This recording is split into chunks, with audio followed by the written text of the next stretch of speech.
haydovchilik huquqidan mahrum bo'lganman. Pravamni qayta olayotganligimda yana nazariy va amaliy imtihonlar topshiramanmi, yo'qmi deb savol yuborsiz. Keling, hurmatli fuqaro, sizga tushuntirib beraman.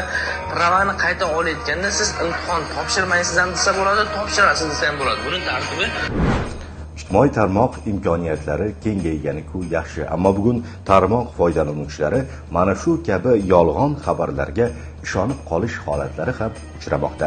2018-yil 31-may kuni qabul qilingan Vazirlar Mahkamasining 408-son qarori 2-ilova 37-bandida avtomototransport vositalarini boshqarish huquqidan mahrum etilgan shaxslar milliy haydovchilik guvohnomasini qaytarib olishlari uchun mahrum qilish muddatidan qat'iy nazar ma'muriy jazo muddati nihoyasiga yetgach majburiy tibbiy ko'rikdan o'tishlari, nazariy hamda amaliy imtihonlarni topshirgunigacha malaka oshirishlari, ya'ni imtihon topshirishlari shartligi belgilangan.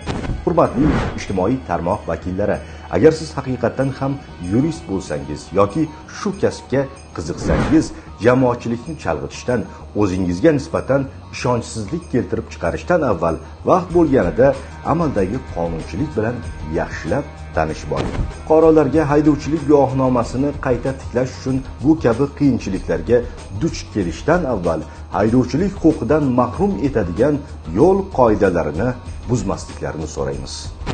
E'tiboringiz uchun rahmat.